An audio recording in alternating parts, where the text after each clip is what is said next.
Assalamualaikum warahmatullahi wabarakatuh. Ikhwan fillah, beberapa waktu belakangan ini memang kita tidak lepas ya berita tentang pengusutan atau adanya sebuah tim di mana tim ini berisi beberapa tokoh dan beberapa sosok yang memang sudah diketahui publik.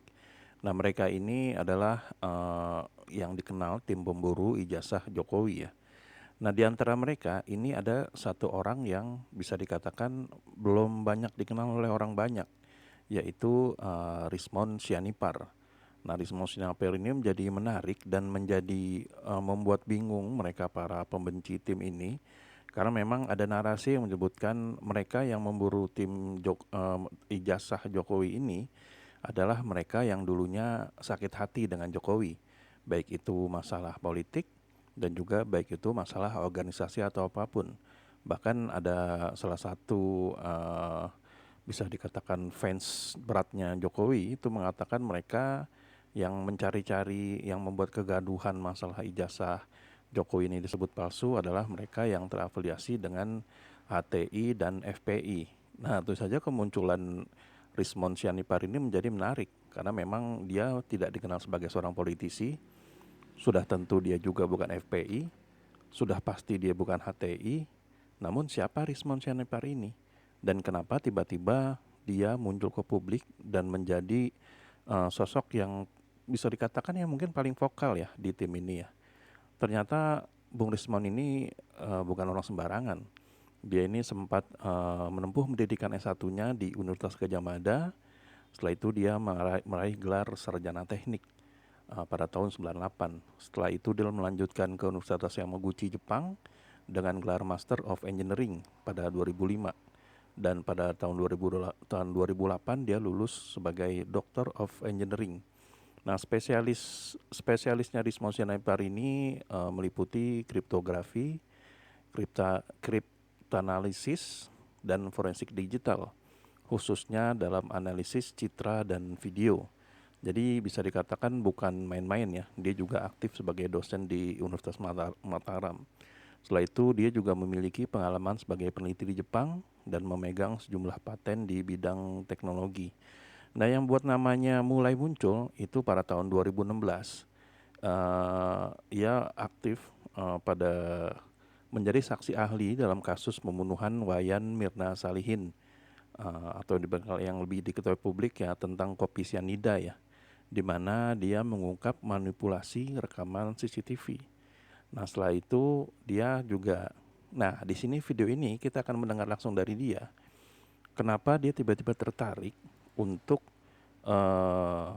meneliti adanya dugaan ijazah palsu yang dimiliki oleh mantan Presiden Jokowi. Nah, di sini sangat menarik karena memang kita akan mendengarkan apa tujuan dia sampai tiba-tiba masuk ke dalam kelompok yang dimana di situ sudah ada Roy Suryo, di situ sudah ada Dr. Tifa, dan juga beberapa tokoh lainnya ya seperti Hosinuddin dan juga Amin Rais. Karena memang ya bisa kita pastikan di antara mereka Pak Rismon inilah yang paling berbeda ya di antara mereka gitu. Karena memang yang kita sebutkan tadi ya mereka orang-orang politik bisa dikatakan seperti itu ya, kecuali Dr. Tifa. Dan mereka juga ya sudah seringlah berada di podcast-podcast mengenai pandangan politiknya kemana gitu loh. Nah, tentu untuk mengobati atau mendapat jawaban dari rasa penasaran kita, apa tujuannya Pak Rismon Sianipar untuk ikut menggugat ijazah yang dimiliki Jokowi ini diduga palsu. Mari kita dengar pendapatnya dan pengakuannya mengenai alasan dia untuk ikut dalam kelompok ini. Waduh, lawannya nih nggak tanggung-tanggung nih, mantan Presiden RI. Iya. Dan ini mantan presidennya 10 tahun berkuasa lagi. Waduh, tapi ini kan proses sebelum beliau selesai ya? Kalau Atau saya, sesudahnya? kalau saya Kalau menganalisanya pada saat sudah sudah selesai. selesai, oke. Bukan intensional, bukan. Memang tugas saya untuk menganalisa apa yang ada di publik gitu. Oke. Jadi tidak ada direncanakan bahwa ini harus gini, harus kapan, begitu tidak ada, Bang.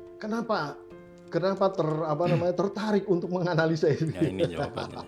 Ya memang karena mata jeli kita ya, saya 30 tahun di bidang ini, ya ketika Pak dekan ya, Dr. Sigit Sunarta melakukan konvers kan diperlihatkan fotokopi jasanya Pak Jokowi, terus diperlihatkan juga lembar pengesahan skripsinya. Nah, terus saya periksa itu frame demi frame, baru saya analisa pencocokan fontnya dan menggunakan string matching maupun deep learning, ya sudah confirm. Jadi kalau ini dibawa-bawa ke politik saya kira kurang tepat ya. Jadi ini nggak ada unsur politik Nggak sama ada sekali. urusannya dengan politik. Terminologi asli dan palsu itu di wilayah akademik juga. Jadi di situ ada otentik dan fake. The fake analysis itu adalah sebuah bidang di dalam forensik. Jadi tidak ada kaitannya dengan politik.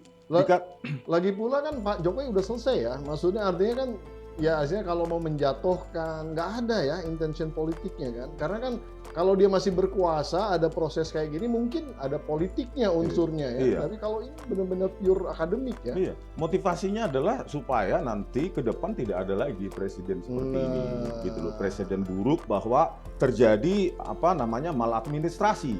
Jadi KPU bisa lebih bekerja keras untuk memeriksa dokumen-dokumen, bukan hanya di atas meja, tetapi pergi ke lapangan. Terus tanyakan ahli ini fake atau otentik kan begitu, Bang. Kalau Mas Roy itu kan lulusan UGM, Iya. Dr. Tifa juga lulusan UGM. Kalau Mas Rismon ini, Bung Rismon nih, Lulusan UGM asli ya. jadi memang sebenarnya UGM, maksudnya istilahnya alma mater UGM yang peduli ya Iya. tentang keberadaannya ataupun reputasi UGM di mata publik. Kira-kira seperti itu ya. Iya.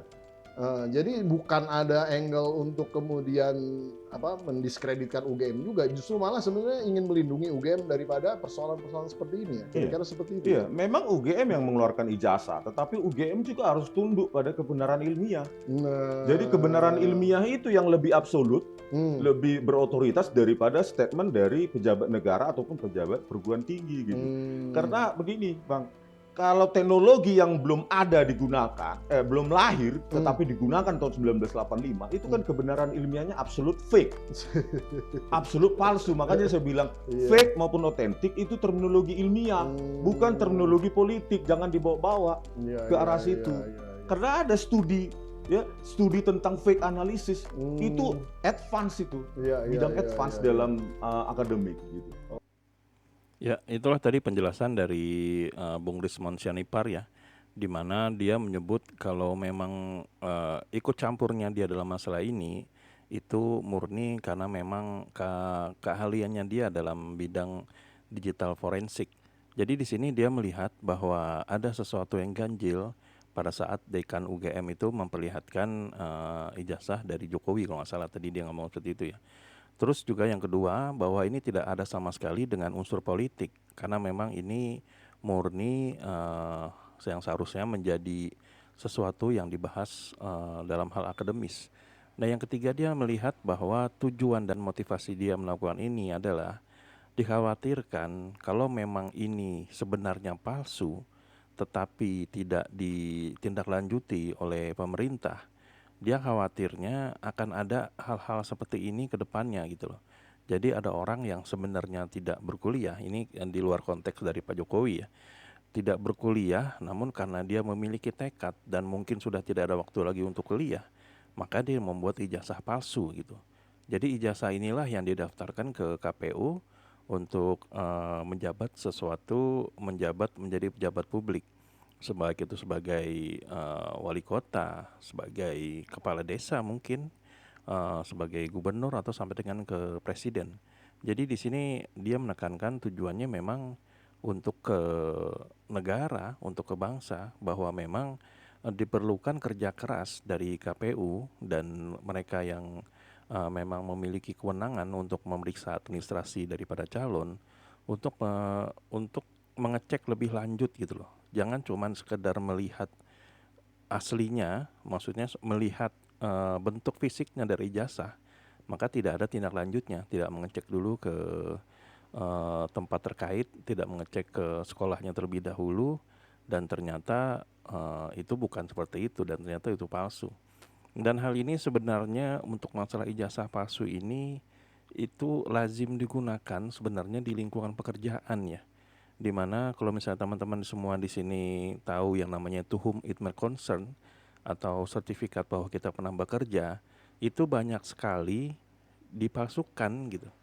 Jadi dia membuat kertas bahwa dia pernah bekerja di suatu tempat, setelah itu diperbanyak sampai dengan 1 rim 500 lembar, lalu dia menulis apapun profesi yang ingin dia tuju. Misalnya profesinya ingin menjadi seorang akuntan, maka dia akan menulis bahwa dia pernah bekerja di perusahaan A menjadi seorang akuntan di kertas yang sama. Terus dia juga andaikan dia ingin melamar dalam bidang B, misalnya menjadi seorang supervisor atau seorang manajer, dia tinggal tulis bahwa dia pernah bekerja sebagai manajer di perusahaan tersebut. Maka tentu saja hal ini menjadi daya tarik atau menjadi nilai lebih untuk perusahaan yang memang mencari seseorang yang memiliki pengalaman. Karena kita tahu di dunia pekerjaan ini memang bisa dikatakan lah hampir semuanya itu memilih karyawan yang sudah berpengalaman. Sedangkan banyak sekali orang-orang yang belum bekerja tidak memiliki pengalaman, sehingga mereka mencari cara agar mereka bisa bekerja dan dipercaya oleh perusahaan. Nah, malah hal ini bisa menjadi bisa menjadi bukti kalau mereka yang tidak punya pengalaman, ketika mereka bekerja, mereka tetap bisa mengikuti alurnya. Dan inilah yang ditakutkan ya mungkin oleh Bung Rismond, bahwa sertifikat palsu ini atau ijazah palsu itu bisa menjadi nilai lebih agar dia bisa menduduki atau melamar suatu profesi yang ingin dia lakukan. Jadi ijazah dengan sertifikat pengalaman kerja ini, entahlah gitu kalau misalnya di ijazah seperti apa, tapi memang saya pernah bekerja dan mendengar dari teman-teman secara langsung, sempat mengantarkan mereka di mana juga gitu loh. Jadi memang ini rentan sekali dan bisa sekali untuk dipalsukan gitu loh. Nah, tapi kita berharap semoga yang dimaksud oleh Pak Rismond ini, bahwa ijazah dari Pak Jokowi ini asli ya hasilnya, sehingga kita tidak memiliki presiden atau kita tidak pernah dipimpin oleh presiden yang abal-abal, tapi presiden yang benar-benar kompeten dan memang ahli di bidangnya sesuai dengan ijazah yang diserahkan ke KPU. Jadi gimana menurut teman-teman semua? Apakah ada yang ingin disampaikan? Apakah setuju dengan apa yang menjadi motivasi oleh Pak Rismond? Silakan tuliskan di kolom komentar ya. Jadi sampai di sini dulu Eden Project. Bila memang kami ada salah kata atau salah data, kami mohon maaf. Wabillahi taufiq wal hidayah. Wassalamualaikum warahmatullahi wabarakatuh.